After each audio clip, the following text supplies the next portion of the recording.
ntagira ikibasha kumara umubabaro ndashima umusaraba ayiwe ndashima yamba nziza ariko cyane cyane ndashima umwami Yesu ndashima umusaraba wa Yesu ndashima yamba nziza ariko cyane cyane ndashima umwami Yesu nanjye navutse nk'abandi sinzongera kwiheba nanjye rero nanjye navutse nk'abandi sinzongera kwiheba nanjye navutse nk'abandi nanjye navutse nk'abandi sinzongera kwiheba nanjye navutse nk'abandi ayiwe sinzongera kwiheba nanjye navutse nk'abandi sinzongera kurizwa abandi zaga bose nasanze bava amaraso nanjye navutse nk'abandi sinzongera kwiheba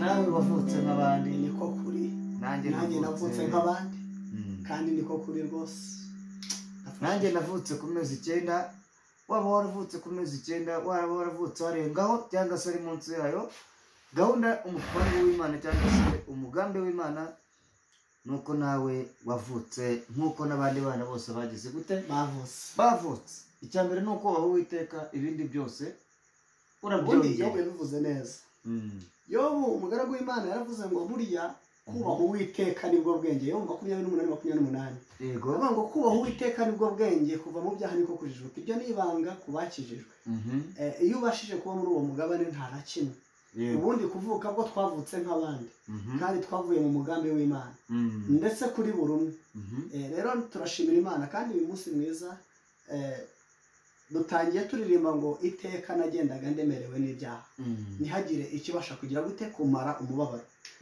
uyu muririmbyi we yavuze ngo ariko ndashima umusaraba wibuke neza ko turi mu gihe cya Pasika ndashima umusaraba ndashima imva nziza ariko cyane cyane ndashima wagiye kuri uwo musaraba umwami w'abantu uwo mwami Yesu wagiye kuri uwo musaraba Imana ishimwe rero nuvuga ngo aho ngaho harimo ibanga kubakijijwe yego nibyo kandi turashima Imana n'ukuri hanyuma ku bantu bakurikiye Salomo TV turabakunda cyane Gende Salomo nakiranira Imana nkuko mubizi aha ni kuri Salomo TV iyi ni gahunda yacu tuba tugiye twinjiyemo yo gukubita tubangura tubabwira ibyiza Imana ikora ndetse n'imirimo y'Imana murabona rero ko turi mu kiganiro cyiza cyane muri bya biganiro byacu twita ngo ibyiza nyine byo muri isi cyangwa se ibyiza Uwiteka akora ni byinshi iki ni ikiganiro ibyisi ni amabanga burundu Gende Salomo ntakinanira Imana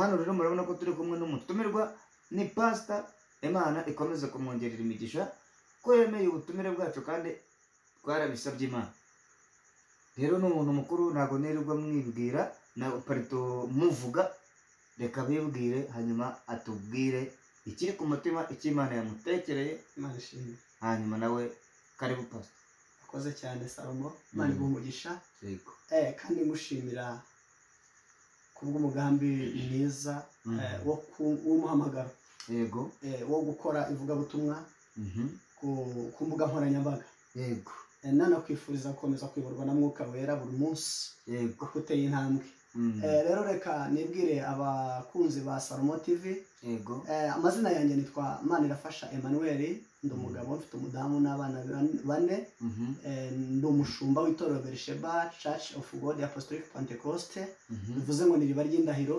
ry'intumwa z'Imana za Pentecote rero uko biri kose izina ryo muntu iryo torero Berisheba cyangwa se amazina nitwa Imana irafasha kandi Emmanuel, bivuze ngo ni Imana irafasha kandi turi kumwe.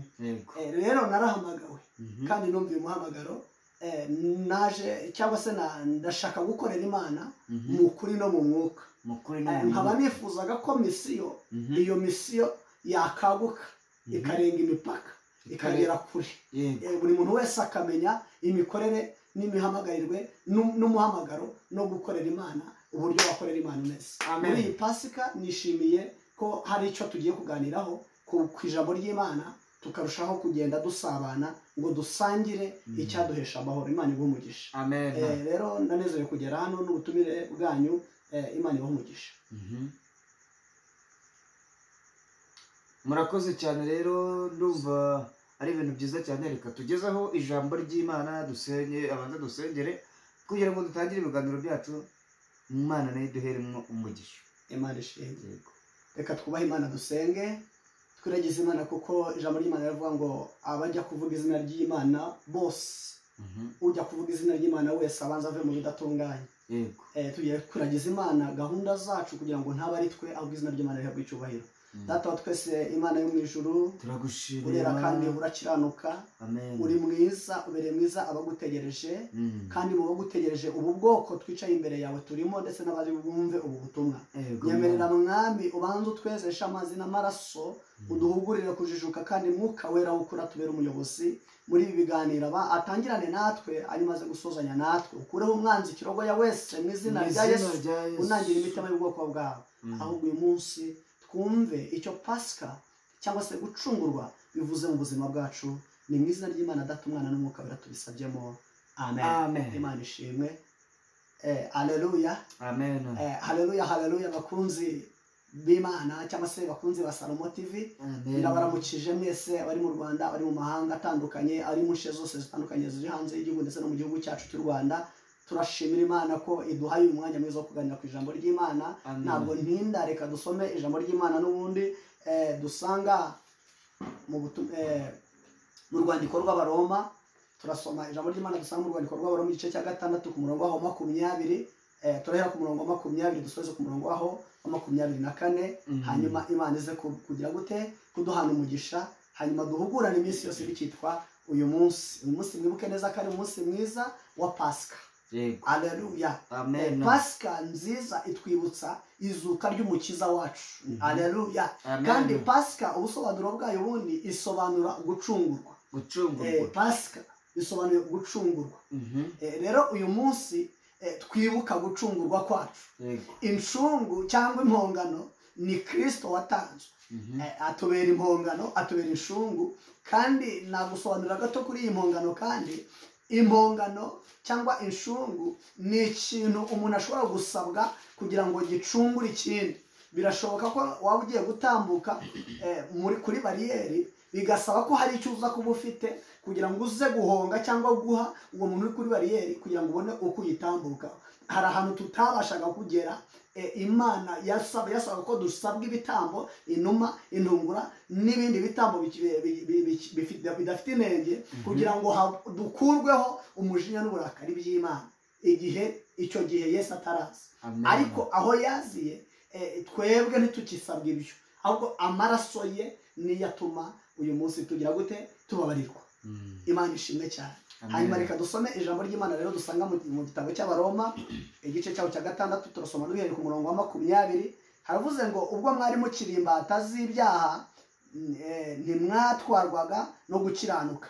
Mbese icyo gihe mweraga imbuto ki? Haleluya. Mweraga mbuto ki zitari ibibakoze isoni? Mweraga mbuto ki zitari ibibakoze isoni? Ubu amaherezo yabyo akaba ari urupfu. Mbese icyo gihe, Imana ishimwe. Ijambo ry'Imana riravuze ngo mbese icyo gihe ubwo mwari mukiri imbata z'ibyaha, mweraga mbuto ki? Mweraga izindi sizabakozaga isoni, amaherezo y'izo mbuto akaba rwari urupfu. Mbese mu gihe Yesu yari ataraza, igihembo cyacu cyari urupfu, kubw'uburakari bw'Imana bwabaga kuri twe. Iyo tutabaga twabonye abari abakene cyangwa se abatari bafite ubushobozi bwo kubona amapfizi y'inka n'intama ndetse n'inuma z'intungura n'amafu yererezwa, abo ngabo ntibabashaga gutwikirwa no guhanagurwaho ibicumuro, ahubwo uburakari bw'Imana bwabaga kuri bo. Imana ishimwe. Ariko twebwe uyu munsi reka dukomeze ijambo ry'Imana. Ugeze ku murongo waho wa 22 ngo ariko noneho ubwo mwabatuwe ku byaha mukaba imbata z'Imana, mwifitiye imbuto zanyu arizo kwezwa, kandi amaherezo yanyu ni ubugingo. Nyumvira neza. Kubera ko twabatuwe ku bubata bw'ibyaha, ubwo tutakibarizwa mu byaha, ubwo tutakibarizwa muri karani, ubwo tutakibarizwa muri bwa businzi, ubwo tutakibarizwa muri bwa busambanyi, dufite imbuto. Dusabwa kugira gute? Gukomeza kwera imbuto. Kandi amaherezo yacu noneho y'imbuto twera uyu munsi ni ukuzahabwa ubugingo buhoraho. Niko ijambo rivuze. Kuko ibihembo by'ibyaha ari urupfu, ariko impano y'Imana ni ubugingo buhoraho muri Yesu Kristo umwami wacu, wa wundi waducunguye. Imana ishimwe. Pasika yacu rero cyangwa gucungurwa kwacu ni Kristo, hanyuma yemeye gucungura uwari umunyabyaha, yemera kuba impongano y'ibyaha byacu. Imana ishimwe. Aleluya. Ndafashijwe. Yemera kuba impongano y'ibyaha byacu. Uwo niwe cyitegererezo cy'imirimo myiza. Ni nayo mpamvu ijambo ry'Imana turikomereje muri Luka. Reka turebe icyo muri Luka havuga kuri uko gucungurwa n'amaherezo yo gucungurwa kwacu, n'icyo yasezeranije abacunguwe cyangwa bahamagawe, hanyuma twumeze tuganira ku ijambo ry'Imana. Imana ishimwe cyane. Aleluya. Amen. Aleluya. Amen. Aleluya. Amen. Bene data bakundwa, hari ibihe dusohoyemo by'ubuyobe. Abantu benshi bajya bicara bakabwira abantu ngo hari ubuntu, ariko nyamara muri iki gice dusomye cy'Abaroma, umutwe waho amagambo wavuze ngo ubuntu ntibuduha uburenganzira, ubuntu ntibuduha uburenganzira bwo gukora ibyaha. Mbese ubuntu bw'Imana twaha uku gucungurwa n'amaraso ya Kristo biduha uburenganzira bwo gukomeza gukora ibyaha? Ntabwo. Nta nubwo bishoboka, ntibizanashoboka, kuko ukora ibyaha wese ni uwa Satani, kandi kuhereye kera kose Satani akora ibyaha. N'ukora ibyaha ni uwa Satani. Uwo ni umunyabyaha, ni umwana wo kurimbuka. Yego. Bibaye byiza twamenya agaciro ko gucungurwa kwacu, tukamenya n'icyo Data twese adusaba. Reka dukomereze muri Luka igice cyaho cya 24, ubutumwa bwiza uko bwanditswe na Luka igice cya 24, turasoma n'umurongo waho wa 46 na 47 tugeze kuri 53, hanyuma twisengera Imana. Yego. Kubera ko imbibe nziza iyo uyibibyemo imyaka iramera kandi igakurana umuvanda. Amen. Natwe turizera ko kubwo gusenga Imana no gusaba Imana kutuyobora, wowe utwumva ndetse natwe ubwacu turi buze kubibwamo ijambo ry'Imana, rikamerera muri twe, rikagira aho rituvana n'aho ritugeze. Reka dusome ijambo ry'Imana dusanga mu butumwa bwiza uko bwanditswe na Luka mu gice cyaho cya 24, umurongo wa 46. Reka dusome mu izina rya Yesu. 45, reka ariho duhera. Mutwe w'amagambo uravuze ngo Yesu asezera ku bigishwa be. Ni ukuvuga ngo Yesu kuri iyi Pasika yarapfuye ku wa gatanu mutagatifu, arazuka ku wa mbere ku cyumweru, hanyuma ari nabwo twizihije Pasika. Hanyuma amaze kuzuka yiyeretse intumwa, ariko aza kubasezera ashaka gusubira mu ijuru. Rero icyo n'uwuhe murage yadusigiye abakijijwe, abizeye Kristo. Reka turebe ijambo ry'Imana. Imana ishimwe.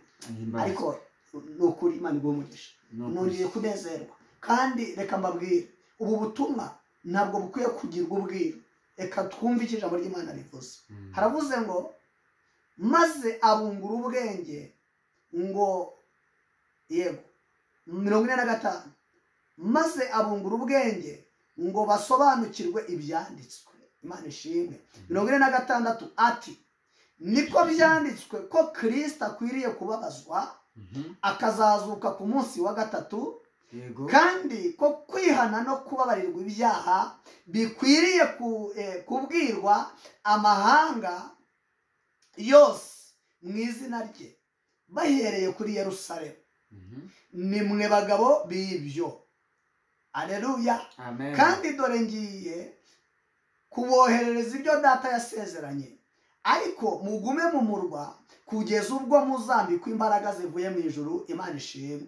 50 hepfo manutse Yesu ajya kujya mu ijuru amaze kuvugana na bibyo abajyana hanze abagezi Betaniya arambura amaboko hejuru abaha umugisha akibaha umugisha atandukanywa nabo ajyanwa mu ijuru nabo baramuramya basubira i Yerusalemu mu munezero mwinshi 53 ariho dusoreza baguma mu rusengero iteka bashima Imana amen imwakire neza ijambo ry'Imana turishimiye Imana uyu mugoroba uyu mwanya tuboneyeho kugira ngo tubibutse misiyo tubibutse isezerano tubibutse mbega ubutumwa Yesu yadusigiye amaze kuzuka amaze kuducungura duhindutse ibyaremwe bishya muri Kristo haleluya tutacyambaye umubiri upfa ahubwo twambaye umubiri udapfa wo muri Kristo duhindutse ibyaremwe bishya ibyakera bishize haleluya amen amen ndimo ndumva neza y'Imana tumaze kubabarirwa ibyaha n'ibicumuro byari bitumye dupfa Yesu atanga misiyo hanyuma ngo abwira abigishwa arangwa bungura ubwenge ngo basobanukirwe n'ibyanditswe arababwira ngo birakwiriye ko Kristo ababazwa haleluya ariko akazazuka ku munsi wa gatatu arababwira ngo ariko nubwo bimeze bityo Imana ishimwe nimwe bagabo b'ibyo arababwira ngo ariko birakwiriye ko kuri 46 ati niko byanditswe ko Kristo akwiriye kubabazwa akazazuka hanyuma ageze 47 aravuga ngo kandi ko kwihana no kubabarirwa ibyaha bikwiriye kubwirwa amahanga yose yego kwihana no kubabarirwa ibyaha bikwiriye kubwirwa amahanga yose ahubwo ndashaka kwibaza abavuga ko Yesu yarangije byose ku musaraba tudashobora kubasha gukiranuka turi mu isi y'ibyaha abo babikura he ko misiyo y'uwakiranutse misiyo y'uwo Yesu yitangiye misiyo y'uwo Yesu yacunguye ari ukubwira abandi kwihana no kubabarirwa ibyaha bikwiriye kubwirwa abantu bose kandi duhereye Yerusalemu kandi Yerusalemu naho tubarizwa Yerusalemu ni mu ngo zacu Yerusalemu naho dukorera aho umuntu azwi muri iyo karitsiye uzwi mbese nihe babikura rero ijambo ry'Imana rikweretse misiyo y'uwakiranutse cyangwa wacunguwe ni ukwihana ibyaha no kubireka yarangiza agatumbira umusaraba wa Kristo uwamucunguye kugira ngo azabashe kumugeza aho yaraje kumutwara azamugeza wibuke neza ajya kugenda yarabwiye ngo ni byiza ko ngenda kugira ngo umufasha azaze kandi uwo mufasha naze azatsinda bisi azabemeza iby'ibyaha byabo siko bimeze se so mu maro w'umwuka wera baramuhawe kuko barindiriye mu murwa kurindira mu murwa ni mu rusengero ariko tugiye gusenga Imana kugira ngo n'abangaba bari baranangiwe imitima n'ibihendo by'ibyaha bahindukire bongere bagarukire Kristo ni umunyembabazi ni umunyembaraga ariko icyo asaba umuntu wamwizeye ni ugutungana kandi no gukiranuka dushimiye Imana rero kuko itwemereye umugoroba wo kuganira kuri iyi Pasika yacu hanyuma dusoreza kuri uyu murongo uvuga ngo kandi dore ngiye kuri 50 abajyana hanze arabashimira basabira umugisha hanyuma 53 avuga ngo baguma mu murwa baguma mu rusengero iteka bashima Imana basubiye iwabo maze kubasezera bagenda banezerewe yego Imana ishimwe baguma mu rusengero iteka ryose bagize gute banezerewe Imana ishimwe cyane haleluya rero turanezerewe kuko Uwiteka akikomeje kubana natwe muri bashitsi gakureho kuro dukomeze katariho ariko nta kibazo kamera cyariho nta kibazo niba harimo kakandi k'umukara byihorera k'umukara ngwino turakomeza amajwi turavuga cyane nazo buzire amukarekereho gutyo kakunda uraza kugakata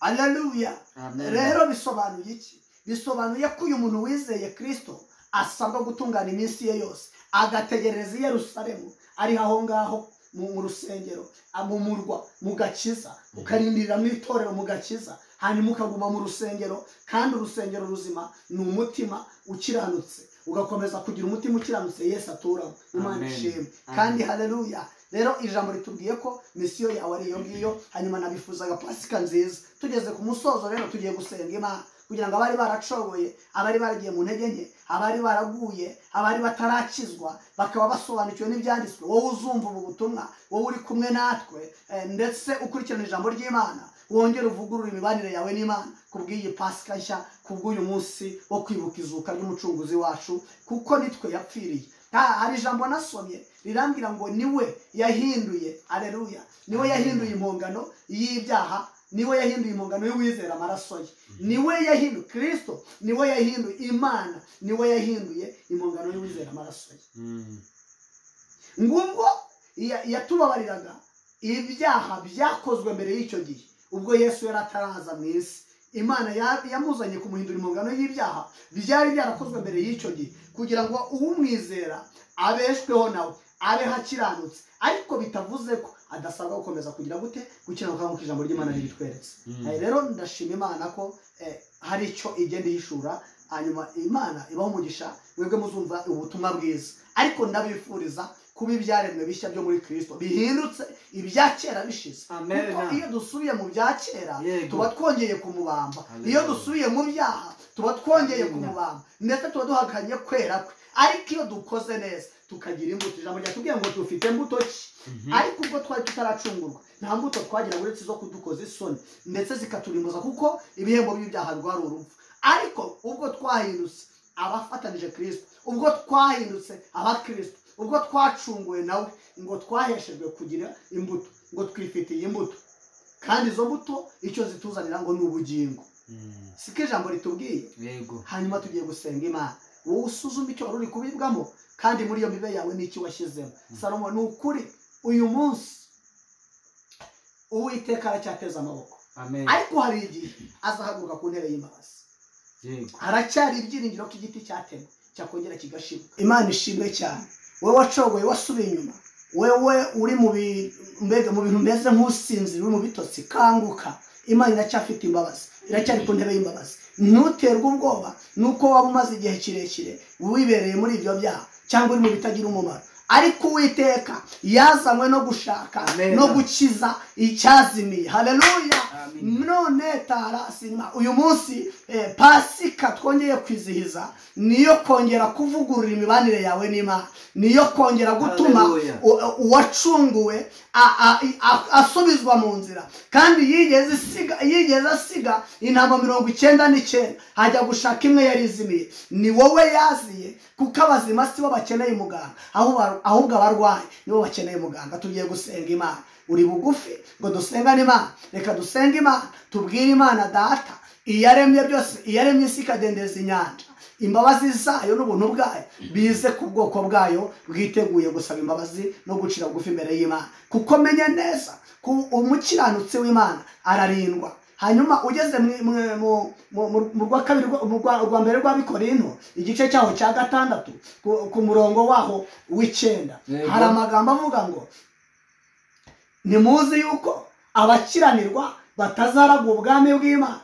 Ntimwishuke abahehesi, abasambanyi, abasenga ibishushanyo, abicanyi, abagabo abatinganyi n'abagabo bendana.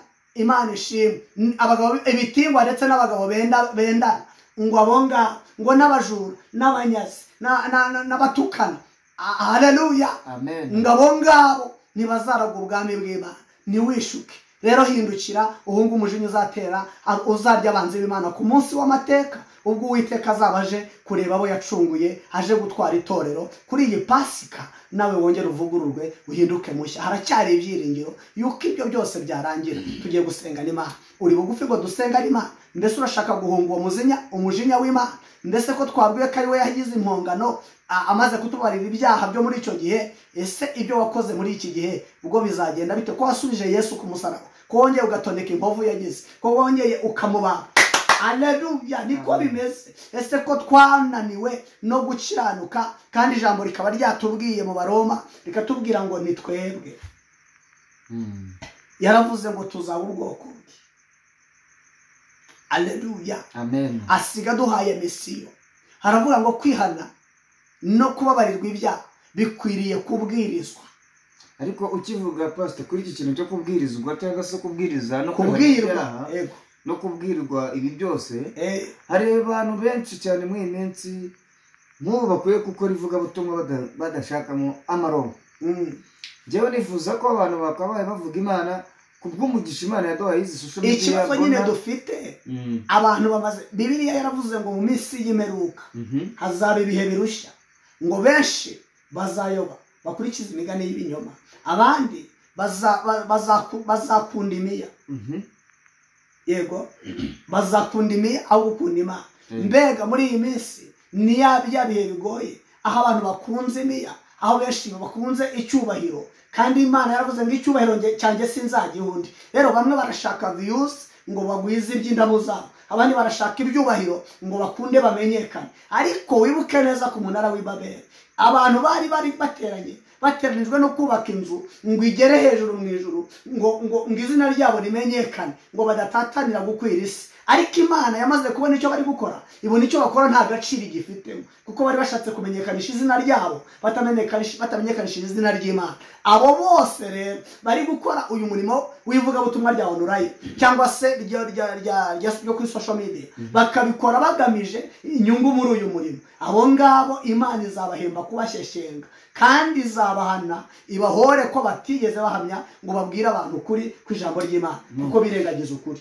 Ariko twebwe ntidukwiriye guca imanza, ahubwo icyo dusabwa ni ugugurana iminsi yose bikitwa uyu munsi. Haleluya.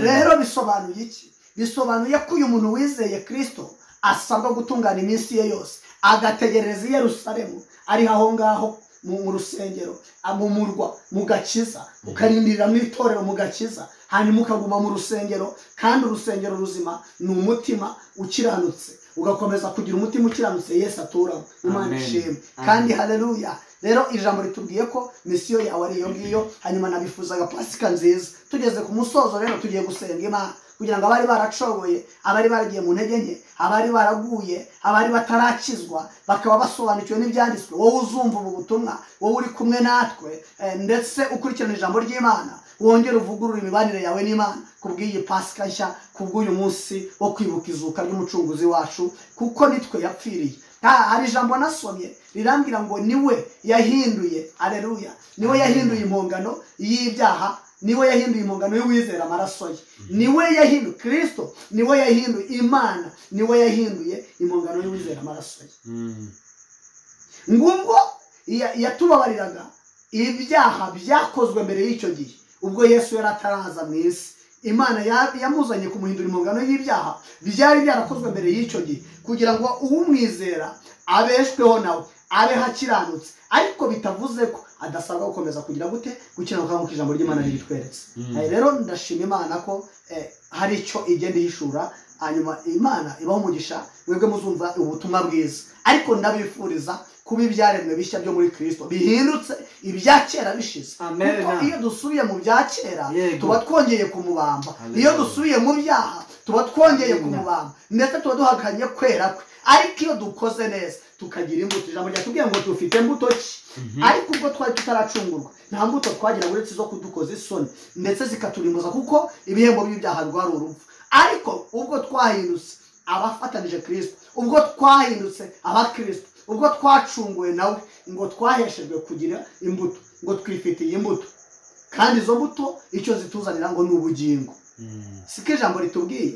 Hanyuma tugiye gusenga Imana, wowe usuzume icyo wari uri kubibwamo, kandi muri iyo mibe yawe n'iki washyizemo. Salomo, ni ukuri uyu munsi Uwiteka aracyateza amaboko, ariko hari igihe azahaguruka ku ntebe y'imbabazi. Haracyari ibyiringiro ko igiti cyatemwe cyakongera kigashibuka.